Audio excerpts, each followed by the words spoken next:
finishing dan polishing ya. Jadi prinsip dasarnya kita harus tahu dulu apa sih yang dimaksud dengan finishing itu ya. Karena ini dua istilah yang tujuan akhirnya berbeda ya. Walaupun kadang-kadang sering disatukan. Nah, di sini yang mesti kalian pelajari, pertama kalian harus tahu dulu artinya, terminologinya. Kemudian apa itu yang dimaksud dengan cutting, memotong, grinding ya. Kemudian finishing dan polishing. Kemudian material apa aja yang digunakan untuk finishing polishing. Keuntungan dari finishing polishing, kemudian tahap-tahapnya, dan prosedurnya bagaimana ya. Kalau komposit itu sama nggak, amalgam sama nggak, keramik sama nggak, PIC sama nggak ya. Kemudian ringkasannya ya, kesimpulannya. Kemudian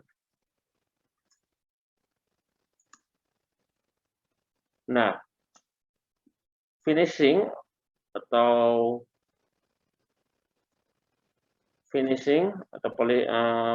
polishing restorasi gigi merupakan aspek penting dari prosedur klinis yang dapat meningkatkan baik estetik dan umur suatu restorasi.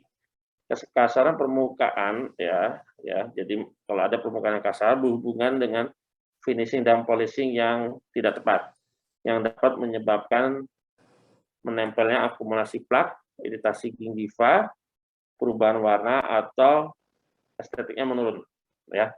Kemudian proses finishing dan polishing perlu bertahap untuk menghilangkan goresan-goresan yang ada pada permukaan material ya. Finishing dan polishing keduanya merupakan proses keausan abrasif ya. Jadi semacam kayak mengikis ya, seperti amplas ya. Kalau kita punya amplas di rumah, kita mau mengamplas meja atau kayu, itu sudah termasuk tindakan finishing ya. Tetapi berbeda dalam tahap dan tujuannya ya. Di dalam kedokteran gigi, untuk menghaluskan ini dia memerlukan bahan abrasif yang bertahap ya, dari mulai kasar sampai dia permukaannya sampai yang halus ya, supaya mendapatkan permukaan yang licin dan mengkilat. Nah, keuntungan dari finishing polishing yaitu pertama, meminimalisir iritasi terhadap jaringan lunak dan jaringan keras rongga mulut ya. Kemudian memiliki permukaan estetik ya, artinya warna seperti gigi asli ya, kalau itu misalnya tambalan ataupun protesa ya, jadi tidak terlihat itu gigi tiruan. Kemudian memperkecil sisa makanan yang terjebak dan memperkecil juga timbulnya plak ya. Kenapa bisa memperkecil? Karena permukaannya licin ya. Kalau permukaannya licin, berarti otomatis sisa makanan tidak mudah menempel. Kemudian mengurangi risiko terjadinya korosi ya, jelas ya, karena kalau misalnya untuk mahkota logam, kalau permukaannya rata berarti dia tidak ada yang porus-porus atau yang baret-baret yang menyebabkan mudah terjadinya kerusakan di daerah tersebut. Kemudian lebih higienis ya, udah jelas karena dia tidak menempel sisa makanannya. Nah, kemudian tujuan dari finishing dan polishing itu adalah mendapatkan bentuk anatomi yang diinginkan ya, sesuai dengan gigi aslinya. Kemudian mendapatkan okklusi yang tepat, kemudian mengurangi kekasaran dan goresan ya. Permukaannya dapat diterima oleh jaringan mulut ya, karena apa? Permukaannya licin ya, jadi tidak mengiritasi jaringan sekitarnya. Mencegah adesi, perlekatan bakteri dan akumulasi plak yang berlebihan. Bila ada deposit plak yang menempel, maka akan mudah dibersihkan dengan sikat gigi ataupun dengan dental floss ya. Contohnya seperti ini ya. Kalau dia permukaannya licin, maka kita bersihkan dengan dental floss, maka makanan yang terjebak di sini mudah untuk lepas ya. Nah, untuk mendapatkan kualitas permukaan yang diinginkan, maka perlu tahap-tahap sebagai berikut. Pertama, paling penting adalah bulk reduction ya, pengurangan secara besar ya. Misalnya permukaannya kalau misalnya banyak yang kasar atau nodul-nodul, maka perlu dihilangkan dulu. Kemudian cutting ya. Cutting misalnya benar-benar kayak permukaan yang terlalu berlebih ya. Biasanya cutting ini pada proses setelah casting ya. Kemarin setelah proses casting kita mau motong logamnya dari sprue ya. Sprue maka perlu cutting. Kemudian grinding sama juga menghaluskan, kemudian abrasif ya. Jadi 1 2 3 4 ini berarti mengurangi permukaan partikel yang paling kasar dulu. Kemudian baru masuk ke abrasion, yaitu proses finishing dan polishing. Nah, ini definisinya ya, supaya lebih mudah kalian pahami, yaitu bulk reduction, menghilangkan partikel yang berlebih dan yang terbesar dari material secara cepat. Dilakukan bisa dilakukan secara cutting ataupun grinding.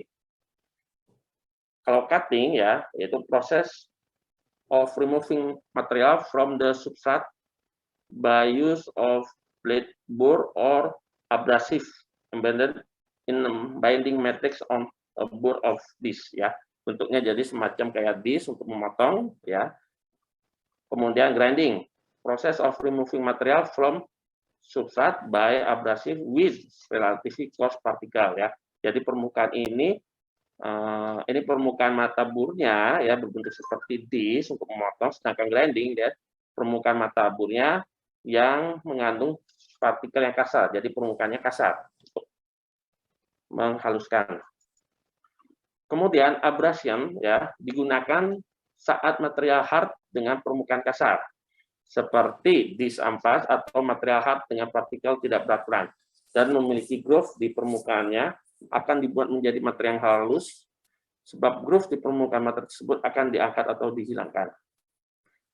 Mekanisme abrasif yaitu salah satunya adalah memotong. Kemudian proses abrasif dipengaruhi oleh sifat fisik dan mekanik dari material yang terabrasi ya. Jadi artinya apa? Ini kan permukaannya masih kasar sekali nih. Nih. Masih kasar, maka digunakan alat polesnya yang memiliki permukaan yang kasar. Agar apa? Supaya permukaan yang kasar misalnya pada logamnya atau pada restorasinya akan terangkat terlebih dahulu ya. Kemudian bertahap makin lama makin mengecil permukaan kasarnya ya. Atau istilahnya apa ya? Partikelnya itu besar ya. Partikel amplasnya ya sederhananya partikel untuk molesnya itu besar. Kemudian untuk menghilangkan permukaan yang kasar, kemudian partikel-partikel yang kecil bertahap untuk menghilangkan permukaan yang lebih halus. Nah, kecepatan dari abrasif ya, jadi kecepatan pada saat finishing polishing itu ditentukan oleh 3 faktor ya. Jadi keberhasilan untuk finishing, polishing, bisa menggunakan mata bur maka ditentukan oleh 3 faktor yaitu ukuran partikelnya ya. Semakin besar partikel menyebabkan baretan yang timbul pada permukaan logam ataupun restorasi yang lain akan semakin cepat ya. Kemudian, jadi ini dengan kecepatan tinggi, kalian melakukan finishing polishing pada permukaan logam, maka akan cepat sekali terbaret-baret. Ya.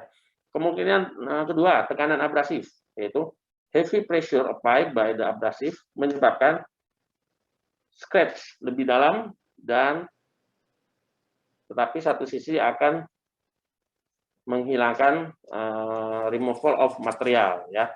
Jadi kalau terlalu nekan ya, oke materialnya cepat untuk dirapikan ya, tapi satu sisi hati-hati bisa membuat scratch yang lebih dalam lagi dan ini untuk memperbaikinya agak susah ya. Jadi hati-hati ya. Jadi untuk finishing, polishing itu kalian benar-benar hati-hati karena kalau tekniknya salah akan menimbulkan baret dan susah untuk memperbaikinya. Ketiga, kecepatan partikel abrasif ya. Semakin cepat maka akan semakin cepat terjadinya abrasif ya. Semakin cepat terkikis permukaannya ya. Jadi ketiga faktor ini yang mesti kita kontrol, yang mesti kita kendalikan ya. Kita sesuaikan dengan restorasi yang akan ingin kita finish atau polisi.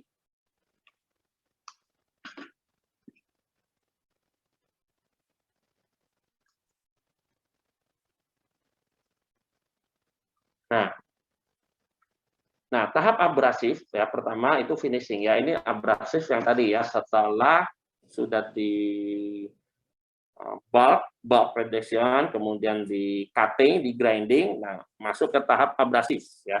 Pertama ada finishing, polishing dan cleansing ya.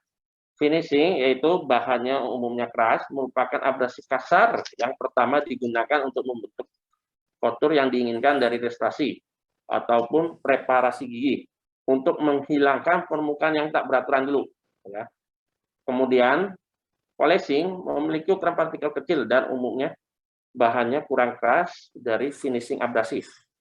Digunakan untuk menghaluskan permukaan yang telah dipoles dengan abrasif finishing atau sisa partikel yang ada di dalam mulut. Ini kalau melakukan finishing polishing di dalam mulut ya, biasanya setelah penambalan. Kemudian cleansing, bahan umumnya lembut dengan ukuran partikel kecil untuk menghilangkan partikel permukaan yang sangat kecil yang menempel pada enamel atau bahan restoratif ya. Jadi prinsipnya finishing adalah kita abrasif ya, kita kita mengabrasif permukaan material tersebut hingga membentuk suatu kontur yang kita inginkan. Jadi menghasilkan kontur yang permukaannya homogen, rata, halus dulu ya. Setelah rata, halus, baru tinggal untuk menghilangkan atau membuat lebih kinclong, maka dilakukan tahap yang polishing ya. Kalau cleansing kalau kita ingin mendapatkan permukaan yang benar-benar mengkilat ya, jadi dibersihkan setelah polishing, di cleansing, dibersihkan supaya bisa memperlihatkan permukaan yang lebih mengkilat lagi, lebih licin lagi. Ya, bagaimana kita mengetahui suatu permukaan itu sudah licin? Caranya cukup sederhana, kita bisa melihat di material itu apakah dia materialnya bisa dipakai buat bercermin ya. Karena kalau dipakai buat bercermin berarti kekasarannya sama dengan 0 ya. Jadi suatu material yang kekasarannya sama dengan 0 itu sama dengan permukaannya seperti cermin ya. Nah, finishing ya bahan-bahannya ada plastik or paper disc ya, dihubungkan dengan handpiece untuk finishing daerah interproksimal ya. Jadi ini bentuknya seperti ya disk ya, kayak paper disc ya, disc berarti ya kayak compact disc gitu. Melingkar ya, tipis.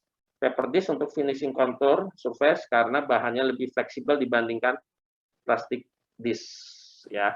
Jadi ini untuk daerah-daerah interproksimal yaitu antara mesial dan distal ya, yang celah-celah yang sempit.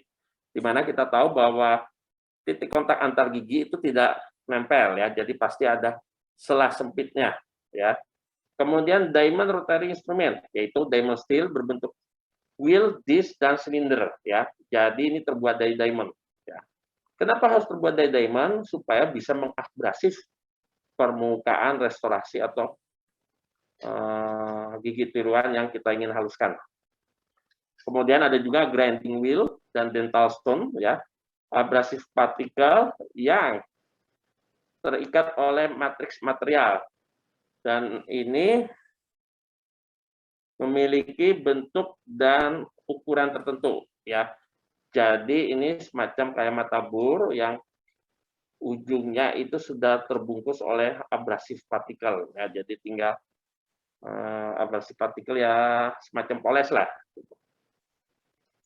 Nah, ini contoh-contohnya ya. Jadi kalau dibilang maksudnya di sini grinding wheel dental stone, berarti model-modelnya seperti ini ya. Ini jadi bahan abrasifnya sudah menyatu di permukaan mata bur ya. Kalau yang kayak di sini untuk daerah-daerah sempit, kalau yang bentuknya seperti ini untuk di daerah apa sih itu namanya cervical ya. Kemudian yang bentuk flame ini biasanya untuk daerah untuk permukaan okusal. Misalnya kita ingin menghaluskan pit and fissure atau layering cut seperti itu.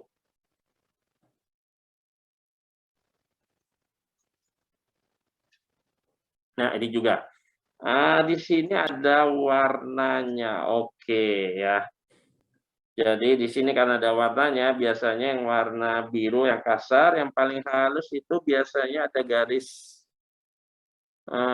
kuningnya, ya. Di sini coba saya lihat.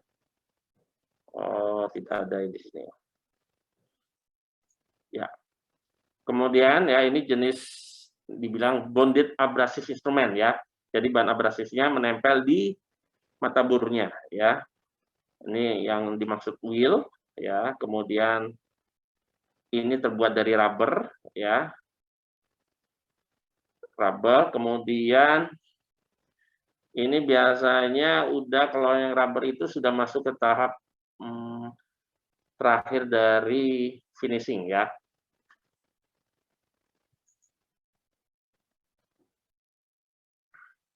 Nah, jadi yang tadi ya sama finishing, menghilangkan cacat permukaan atau goresan ya selama proses contouring membentuk anatomi ya maksudnya menggunakan instrumen cutting, grinding atau keduanya. Kenapa dibilang cutting? Karena bisa untuk memotong ya.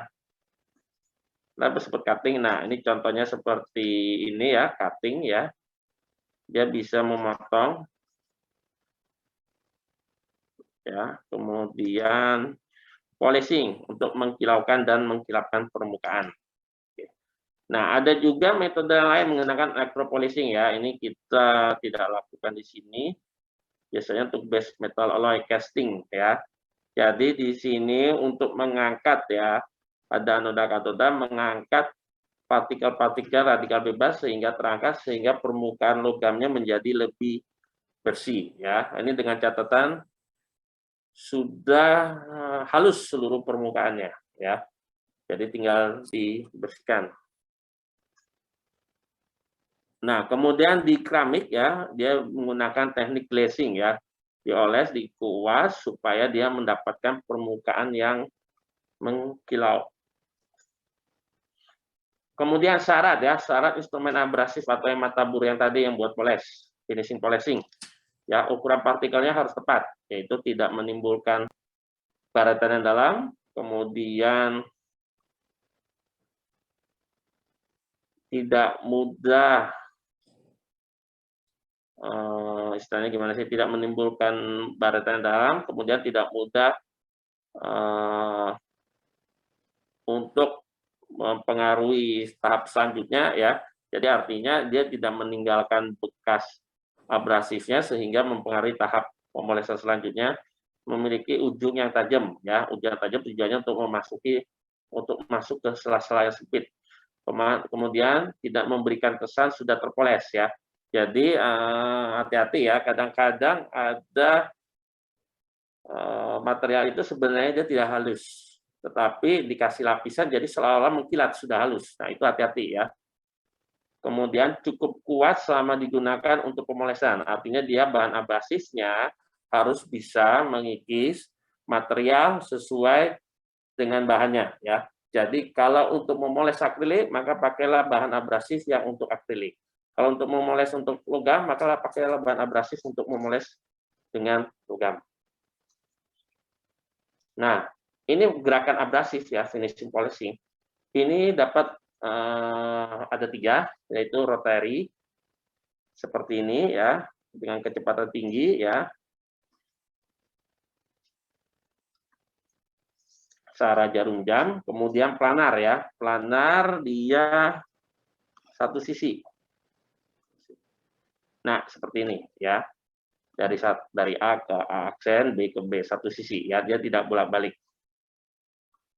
Kemudian yang resiprokal ya. Resiprokal dia memutar pada porosnya, kemudian berpindah, kemudian muter lagi pada porosnya. Ya. Jadi kalau ditanya manakah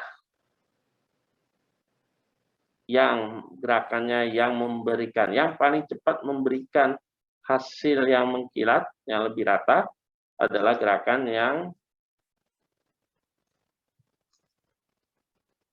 gerakan yang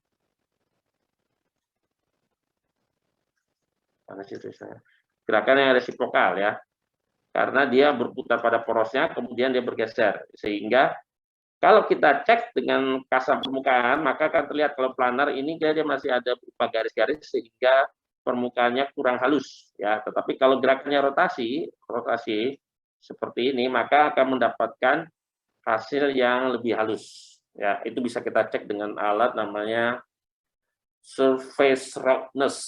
Ya. Jadi otomatis karena gerakannya rotasi akan memberikan kilauan yang lebih dibandingkan yang planar. Ya. Nah, untuk polishing, kecepatan yang digunakan untuk finishing dan polishing ini berbeda-beda. Ya. Ada 3 range, ya. Ada yang low speed, medium speed, dan high speed. Ya. Kalau low speed, ya biasanya di bawah 12.000 rpm. Ya. Biasanya untuk membersihkan gigi, menghilangkan karies, dan untuk polishing juga. Ya. Ini biasanya kalau low speed, ya, di dental unit ada satu tempat khusus handpiece untuk yang low speed. Kalau kalian di praktikum itu berarti handpiece-nya low speed semua, ya. Jadi tidak ada yang high speed.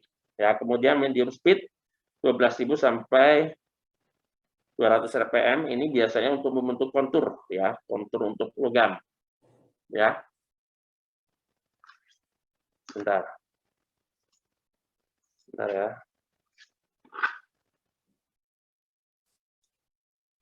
Halo?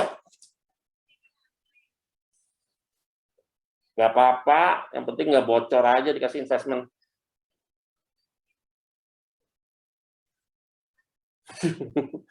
Ya tipis juga nggak apa-apa, Mbak, yang penting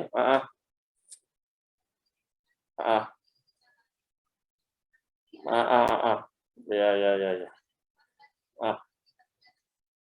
Syukur-syukur kalau orangnya bisa motongin, Mbak.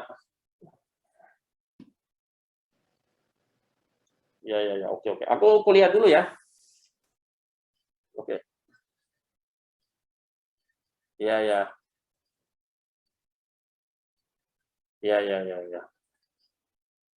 Ya, boleh. Ya, oke.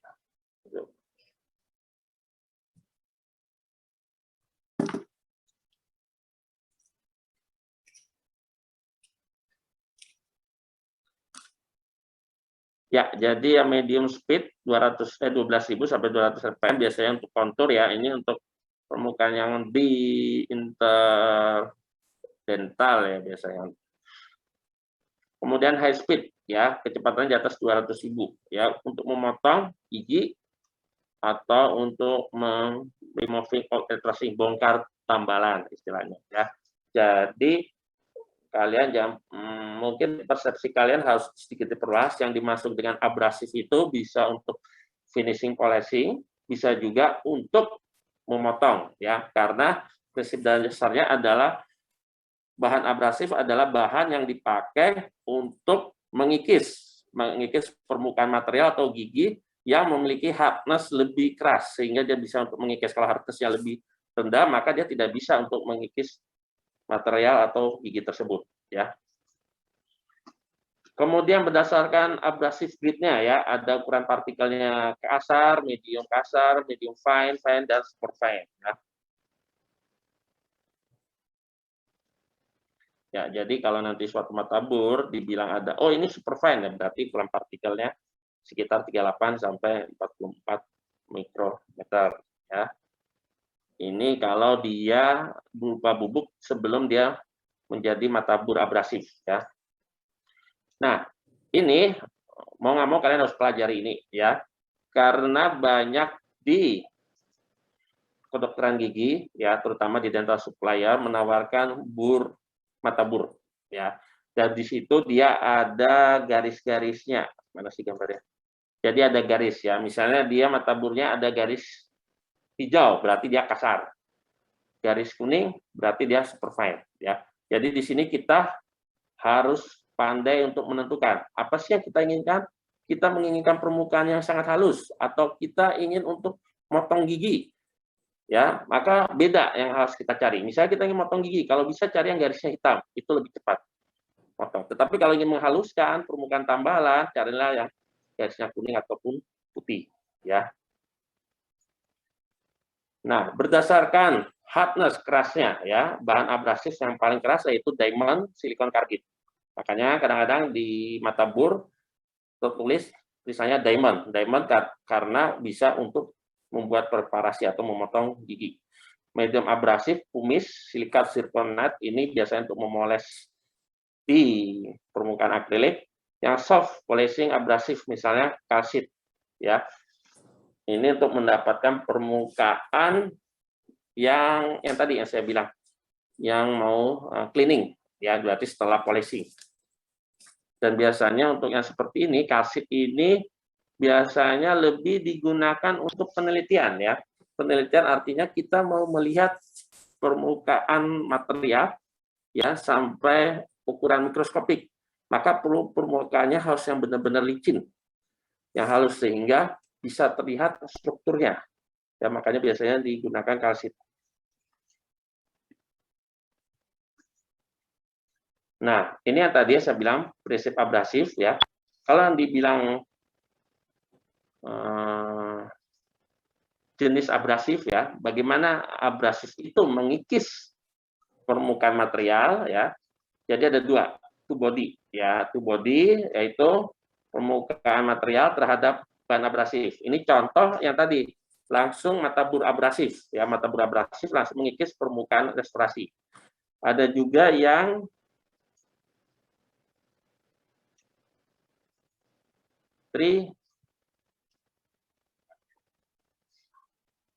ini tulisannya apa sih? Ya, tri-body abrasif ya. Kalau tri-abrasif berarti bahan abrasifnya tidak menempel di permukaan mata burnya ya. Jadi contohnya ini akrilik, ini mata bur finishing polishing akrilik ya, misalnya pakai Velcon ya. Kemudian dalamnya sini memakai kumis ya. Jadi dia tidak permukaan bahan abrasifnya tidak langsung menempel di mata burnya. Itu tri-body abrasif ya. Bisa juga artinya dental prophylaxis pasta. Ini misalnya permukaan gigi, ini bahan polesnya, ini pumisnya untuk membersihkan permukaan gigi dari stain atau sisa makanan ya. Nah, ini bentuk-bentuk bahan polesnya ya. Di sini kalian lihat yang ada lekukan-lekukan ini biasanya untuk digunakan untuk yang hand pitch low speed ya.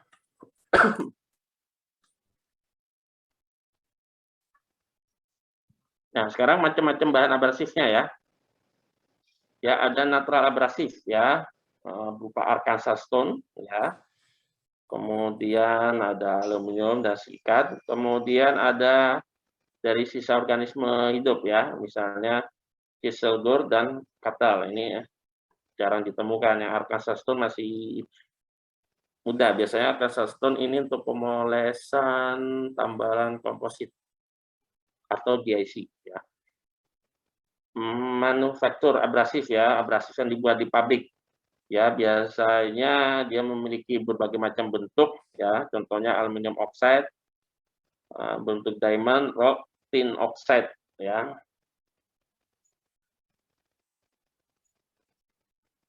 Nah, ini Arkansas stone ya, yang tadi ada yang dia berbentuk semi translucent, ada yang mengandung bentuk kristalit. Nah, potongan yang kecil yang melekat pada mata burnya memiliki berbagai bentuk untuk fine grinding enamel gigi dan logam panduan ya. Jadi Arkansas stone itu biasanya warnanya putih. Jadi dia sudah masuk ke abrasif yang ukurannya fine ya.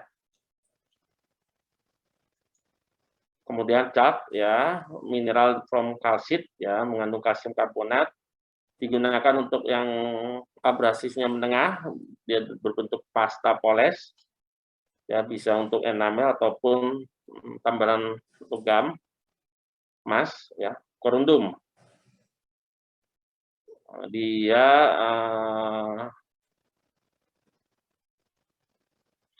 untuk menggrinding logam ya, grinding logam berarti dia berbentuk korundum disk ya, jadi dia bisa membaret ya, memotong, membaret permukaan logamnya ya, bukan jadi ini dia bukan untuk finishing atau polishing ya, tetapi lebih ke arah grindingnya.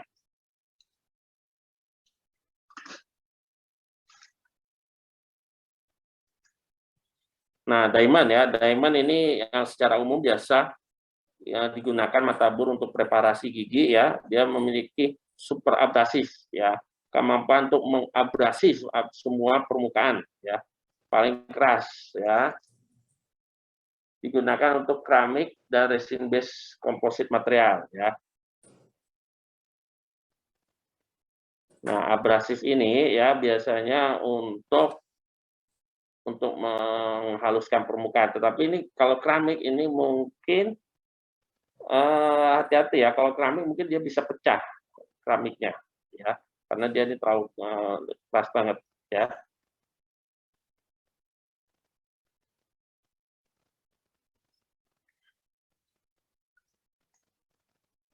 Emery ya merupakan natural oxide of aluminium ya, disebut juga corundum ya.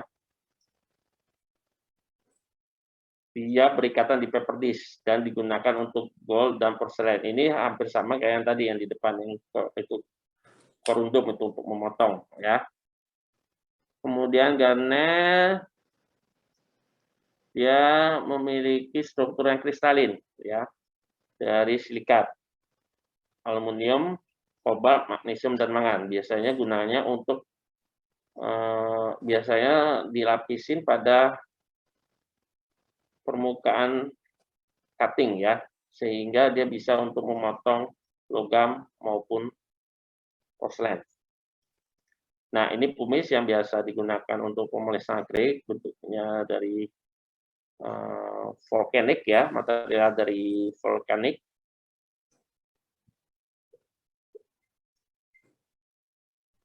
Kemudian quartz ya, untuk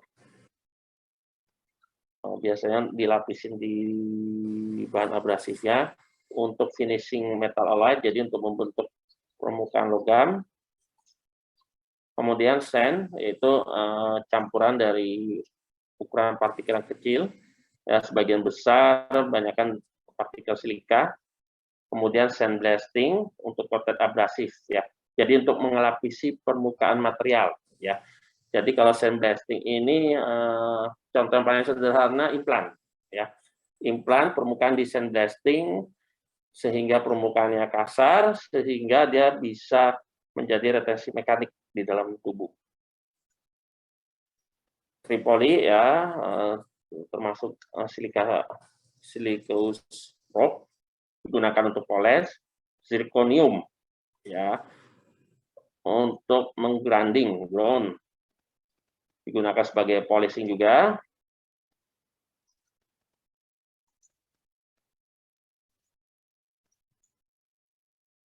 Nah, ini kiselgur ya, ini mungkin barangnya agak susah, kemudian yang cuttle untuk polishing juga ya.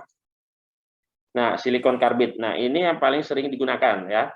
Nanti insya Allah kalau kalian praktikum sampai jadi logam, ya maka nanti untuk memotong logamnya dari sprue yang setelah jadi logam maka menggunakan ini ya bahannya seperti ini.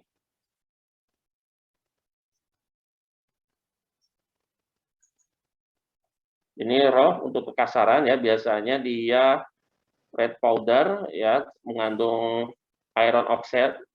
Ini biasanya untuk polishing permukaan logam, excellent polishing untuk permukaan logam ataupun terutama untuk noble metal ya. Kemudian aluminium oxide ya banyak sekali digunakan di kedokteran gigi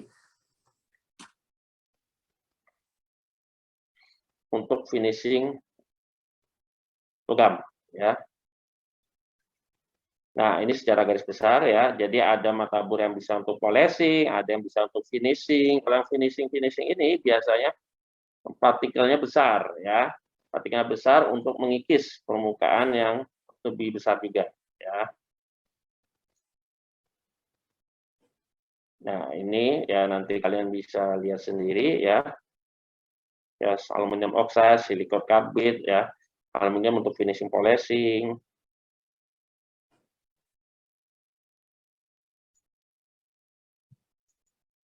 Nah, ini rock untuk logam ya. kemudian diamond untuk finishing dan polishing dari porselen ataupun keramik. Nah, sampai di sini